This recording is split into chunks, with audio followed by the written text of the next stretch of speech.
It's not the main story of a World Cup, but it's always one of the nice stories of the World Cup.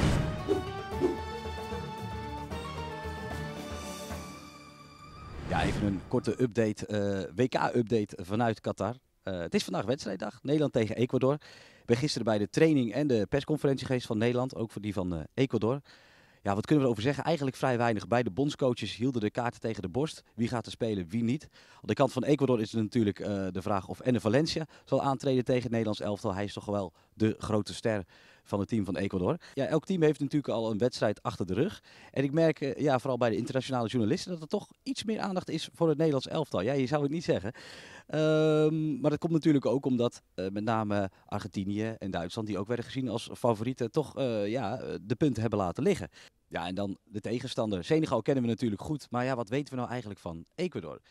Ik sprak met collega-journalist Mark Doyle. Hij heeft Ecuador uitgebreid bestudeerd voorafgaand aan dit toernooi. En hij was ook nog bij de wedstrijd Ecuador-Qatar. En dit was zijn indruk. My impression of them was in the opening game was that Ecuador were excellent, particularly during the first half. I think there was a massive gulfing class between the two sides. I was obviously, Enner Valencia was the star of the show. He absolutely tormented the Qatari backline. The only way they could stop him was to foul him, which they did repeatedly, which is why he's a doubt for the next couple of games. But yeah, we knew coming in Ecuador had a very young team. Enner Valencia is 33, but he's very much an outlier in that team. It's a very young side. After the under-20 success, they had a great, fantastic crop of players coming through. The coach Alfaro brought a lot of those guys into the senior squad because when he took over, the team was in absolute disarray. There was a lot of guys that were so disillusioned with the setup and the process that they didn't even want to play for Ecuador anymore. They didn't even want to play for their country. Now we're going to have to qualify now because Qatar looked terrible, right? There's no getting away from that. We knew they were going to struggle in this group with the Netherlands, Senegal, the African champions, and we knew this was an exciting.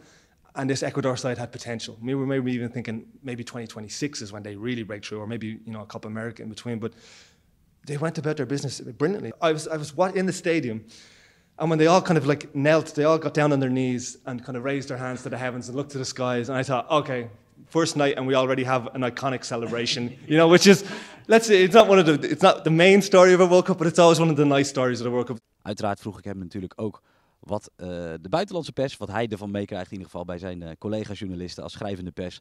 Hoe zij over Nederland denken. Cody Gakpo, die naam valt toch wel vaker. De ogen zijn op hem gericht. Wordt hij de nieuwe ster van het WK? Vroegen ze gisteren ook al bij de persconferentie. En dit was wat hij van het Nederlands elftal vindt.